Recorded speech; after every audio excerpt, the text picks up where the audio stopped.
Hello friends, welcome to my channel. শীতকালের বেগুন খুব ভালো পাওয়া যায়।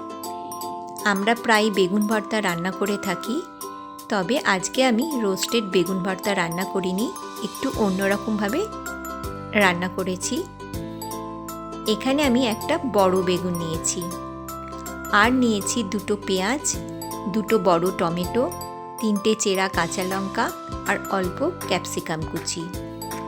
আর বেগুনের খোসা ছাড়িয়ে জলে ডুবিয়ে রেখেছি, তা না হলে বেগুন কাটলে খুব তাড়াতাড়ি কালো হয়ে যায়। এবার কড়াইয়ে সর্ষের তেল গরম হলে দিয়ে দিলাম একটা শুকনো লঙ্কা আর পেঁয়াজ কুচিগুলো। এই সময় গ্যাসের ফ্লেমটা মিডিয়ামে রাখা আছে। এবার একটু নাড়াচাড়া করে নেব।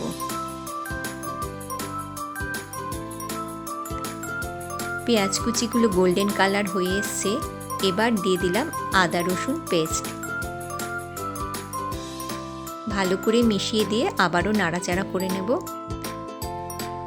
2-3 মিনিট মতন হয়ে গেছে। এবার দিয়ে দিলাম বেগুন,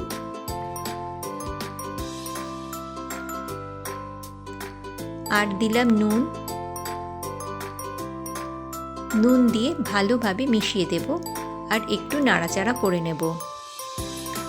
এবার গ্যাসের ফ্লেমটা মিডিয়ামে রেখেই কড়াইটা একটু ঢেকে রাখলাম। 5-6 মিনিট হয়ে গেছে, ঢাকনাটা খুলে নিলাম। এবার দিয়ে দিলাম 3টে চেরা কাঁচা লঙ্কা আর টমেটো কুচি আর ক্যাপসিকাম কুচি।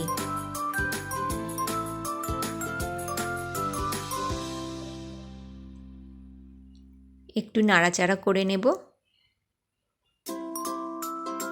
এবার দিলাম হলদি পাউডার আর জিরা পাউডার, ভালো করে মিশিয়ে দেব। একটু নাড়াচাড়া করে নেব আর দিলাম খুব অল্প জল। ভালো করে মিশিয়ে দিয়ে একটু নাড়াচাড়া করে গ্যাসের ফ্লেমটা মিডিয়াম টু লোতে রেখে কড়াইটা ঢেকে রাখলাম। 12 মিনিট মতন হয়ে গেছে, ঢাকনাটা খুলে নিলাম। মাঝখানে অবশ্য ঢাকনা খুলে নেড়ে নিয়েছিলাম। এবার দিলাম কসুরি মেথি,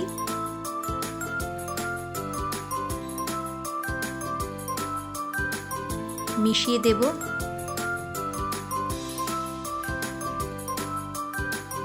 আর দিলাম খুব অল্প চিনি, আবারও মিশিয়ে দেব।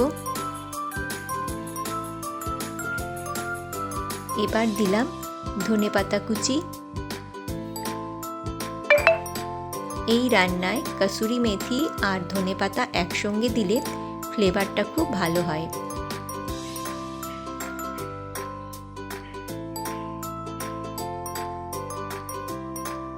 এবার একটু নাড়াচাড়া করে নেব। 2 মিনিট মতন হয়ে গেছে, এবার গ্যাস অফ করে দিচ্ছি। রেডি হয়ে গেছে বেগুন ভর্তা। আজকের এই রেসিপিটা যদি ভালো লাগে তাহলে অবশ্যই সাবস্ক্রাইব, লাইক আর কমেন্ট করবেন। ধন্যবাদ।